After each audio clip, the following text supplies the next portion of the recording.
So yeah, anyways, the fear is really real. As much as we may want something, there is still a part in our body mind that is sitting in, whether it be like denial or just like fear or like believing it's not possible.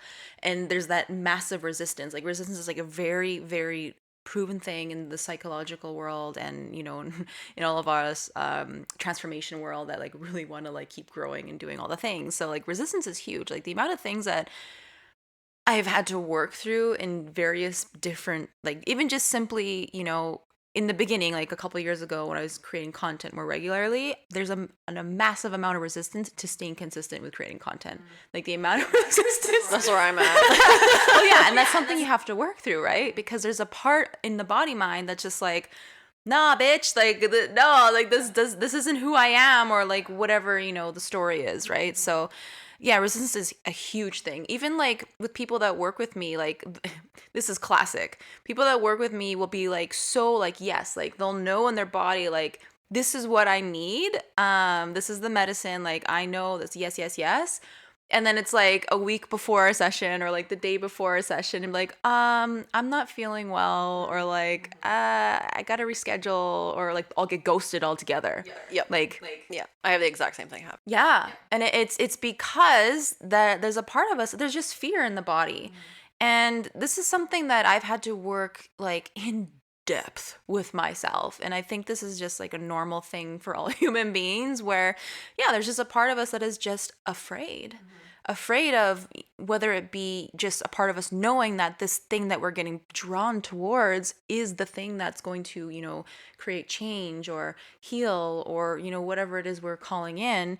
Yeah, so this is just something that I've also had to work through a lot. And what I always invite people to do is just, coming back to the body. It's like, before you make a decision, can you just pause and truly bring awareness to the sensations in your body and reveal what's there?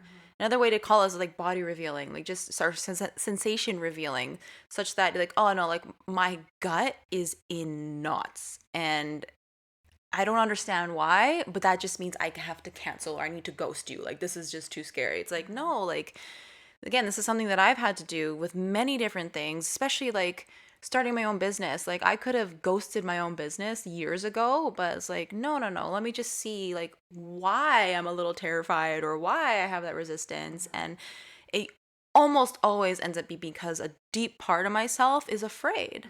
So it's like, okay, like what do you do when a kid is afraid? You console them, you hold them, you just you breathe with them, you look them in the eye, and you give them presents. So that's just, yeah, it's just something that when resistance shows up, let's get a little present with ourselves rather than running and using distraction or ghosting someone entirely. Yeah, I think like for me, I definitely like the content creation thing is I have a huge resistance to content creation. It's something that I just haven't gotten consistent with. And yeah, whether there's fear underneath there, but I like have to check the stories that I'm telling myself that like cover up the fear. Exactly. They cover up the fear so you can tell yourself, well, I don't have to do this today. Or, oh, well, I don't really like doing this type of content, so I can do another type of Oh content. yeah, that's a sneaky one. Yeah. And your mind will tell, like, it makes up all kinds of excuses, all kinds of stories, and then you're 6 months down the road and you're still not creating content consistently. So yeah, like I think a good thing to do is like check the stories that you're telling yourself as well, because underneath those stories is like the fear. And I liked another thing that you said too about like trusting the divine or trusting God, or wherever you're at with that.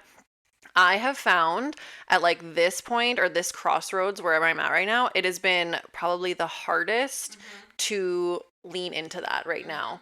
I typically am a very like intuitive person, and where I'm at right now, I feel like I'm not getting anything. I'm not getting any sense. I'm not getting any like of my little like signs that I would normally get. I'm not like, there's just nothing coming to me. And part of that is probably my own fear and my own resistance to it, that like there's nothing, either I'm blocking it myself, or maybe that's like kind of the struggle is like you have to just sit with the fact that there's nothing coming to you and just like trust that where you're at right now is where you're supposed to be. And like if something were meant to happen, it would be happening. And if it's not happening right now, then like that's okay. But yeah, that's been a really tough one right now for me, is like just trusting, because I'm like, I'm not getting the things that I normally get. I'm not getting the intuitive hits, or the, you know, the um just the sense that like something is coming or something's going to be changing. It's just like nothingness, which is really hard to sit in. Oh yeah, like that is probably the bane of many entrepreneurs and just anyone that is wanting to create in this world. Yeah. There comes a point where however you were doing things, they stop working, you know, nothing makes sense anymore and you hit a roadblock. And yeah, there is, especially like, and I know because obviously we're close and we talk about this stuff often, such that like I know, and I'm sure you know, like a desire of yours is to develop a relationship with the divine and God or source, whatever you want to call it. um and I feel like when we set that intention in the beginning, it could be so clear and there is that rush of inspiration, like whatever was like that, like for me, like I went through this too, like you had that rush of inspiration, like, oh, like I really want to develop a relationship with God, or like again wherever you're at with that. um you have that rush of inspiration, and I think this goes, and I just want to preface this goes for any type of desire that we have. Like there is that rush of inspiration towards the desire, and like it's clear, it's like, oh, this is what I'm gonna do, you know, and you have the revelation, this is what I want, yeah, right, that's like inspiration. And after that inspiration, because that intention is so strong, it's like the seed, it gets planted into the soil. When that happens, there's like this like roadblock that kind of happens, but it's more like chaos, because wherever you were at before you had that rush of inspiration and like, you know, the like the vision, the goal, before you had that rush, you were whoever you were, you didn't have the thing, it didn't exist. And that's why you have the desire. You didn't, right? That's why you have the desire. You desire something you don't have. Just trying to find the words here, sorry. So in order for that to like come into your field and like basically merge with you, there needs to be reorganization. There needs, that chaos needs to happen. And that looks different for everybody, obviously. Like for me, like my, and kind of going back to like what I mentioned about this like intention to be develop like a deeper relationship with God, the source. I'm just going to keep saying God, that's just more resonant to me. Feel free to sub it with whatever you want. But when I put that intention out there, like again, rush of inspiration, like, yes, like this feels so good, this is so beautiful, and it feels so right, like full body, like pussy wet, heart open, like everything, body, like everything. And then there was dead silence, and not just like dead silence, to the point where it was fucking uncomfortable. like like I didn't know what was going on with my relationship. I didn't know what was happening. Like there was a whole bunch of shit actually happening with my son at that time too. Like a lot, like scary stuff. And I'm just like, what? This is new, you know, just like, yeah. And then my business as well. Like everything kind of like it was silent. And in hindsight, in hindsight, you know, those are the moments like when you are in silence, like you do need to go more inward. There is a bit more introspective awareness, more reflection, more of those things. And it's, you're never going to hear the voices of the divine, you're never going to hear the voice of God when you're out there doing things. You're only going to hear it when you do go inward. So there was like, I was almost like forced to kind of go inward, you know. And in the chaos, I needed to reorient and find that within myself and learn to trust through all of that. Chaos, heartbreak, confusion, darkness, like all of that. And I don't like using the word that like God's testing me, because I it doesn't resonate anymore. Like I know there's like a whole, all kinds of spiritual teachings online where like, oh, you're gonna get tested, and like I guess in a way it's kind of like that, but that language just doesn't resonate to me. To me, it's like there's just like a reorganization so that I can find my way. I don't know. It just kind of feels more true. But anyways, yeah, so there is like this chaos so that you can become that version that actually trusts in God. So, or whatever your desire is, right? So there's that, and then after it's all reorganized, then you have the thing. Have it, like, right? So I don't know. That's kind of been my relationship with like desire and like the creation process and like setting an intention and having a goal and a vision and like whatever it is. Like there's also the other narrative that everything comes easy, like, right? And like in a sense, like there you can get to a point where you are in flow and things do feel at ease, but there is the reorder, like there is like the chaos there, like it doesn't, like change does not come without some form of chaos and like restructuring. So yeah, that's what I felt to share on that. Yeah, I think one thing that's been really hard for me is like when I'm in these times of like just kind of like floating. I picture like I'm like floating in the air and all this shit's like going on around you and you're just like sitting there. You're like, I don't know what to do. But one thing that's been really hard for me to do is not try to control everything. And this, like, I had a dream recently. Actually, I know you like love dreams, and I love dissecting my dreams too. So I had a dream that I was like riding this horse. And so I was like trying to control like where the horse would go, right? You got the reins and I'm trying to like turn it and it's not working and it doesn't want to go where I want it to go. And then in this dream, when I finally like let the horse just take me, it started to I can already tell you so much about your dream, but keep going. yeah, so I like loosened control on the horse, right? And the horse started to head in a direction that was taking me home. So like you can tell right there, that's what you need to do is like stop trying to control everything, stop trying to fix or do or get out or whatever it is, you're just stop trying and just like sit and trust and like let go of control. Yeah, and first of all, your dream, I love your dream. So like I'm sure you've already looked this up and figured this out, but yeah. It was very relatable to like where I'm at right now. And Absolutely. I was like, okay, I get it. I love when horses show up in my dreams. Oh my god! First of all, I love horses. Period. But like, do you know what the spiritual meaning of the horse Yeah, is? I looked it up, but I don't remember. yeah. it. So like horses are more like passion and ambition and like your like there's like a drive, like your personal drive, like your life force essentially is what that's like. So you are like riding your horse, yeah.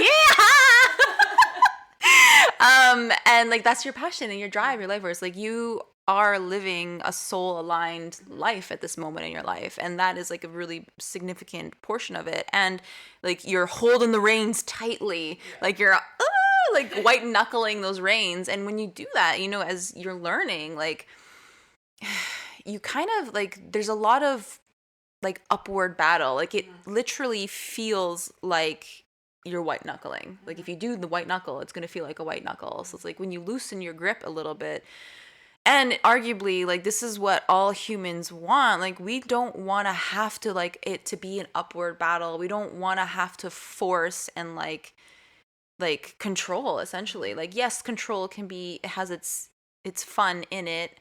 But like when you are on your horse and your horse is kind of just taking you for a ride and you're in this like co-creative dance, that feels so good.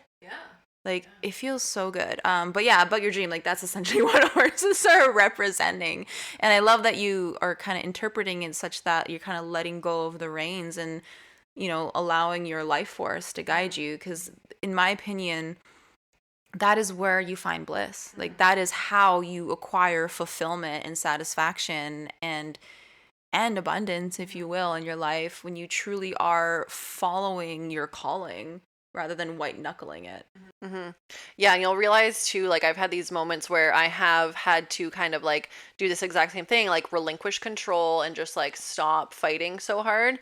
And then hindsight's 2020, there's always going to be a moment where it's like something clicks and you're just like, oh, like this is what I was waiting for, or like everything's, you know, comes together, or just something happens where you're just like, oh, okay, like this is the moment I've been waiting for, this is the thing or whatever, and then it all suddenly makes sense. It's just like before you get to that moment is like the really hard part. Oh my god, yeah. There's just like you end up seeing yourself so deeply. That's what I I can say it in hindsight, but when I'm in it, I'm just like in hindsight, like those moments, there's just so much beauty in them. Like Yeah, like for me, that's where a lot of integration really takes place. And I think that's a big piece of, obviously, anytime you do like growth and identity shifting and like doing any of this kind of stuff, like there are going to be these drops in energy, or these lulls, or these quiet pockets in your life, which just really to emphasize, like, life isn't about peaks. It's especially with like sex, it's not about the orgasm. It's not always about all the peaks that you're going to acquire. It's the whole thing. And as cheesy it is, it's about the process, right? It truly is.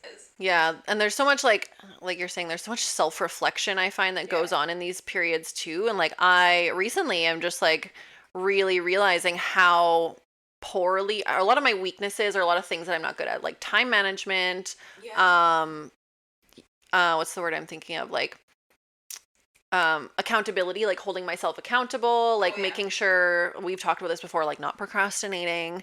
So you start to see a lot of those things like really come to the surface, and you're like, man, like I kind of suck at a lot of things right now, and I gotta like work on these things. And that's one thing that I've noticed recently too, is like, and it's a lot of like the foundational, like grounded things that we need to be good at in life. It's not like, oh, manifesting and like I need to do another like full moon ceremony or something. Like it's like time management, like the boring things, you know what I mean, that you really have to get good I at. like to say this, the magic is in the mundane. Yeah. It really is. Yeah, totally. And like that's what grows your business, and that's what sets a foundation for your life.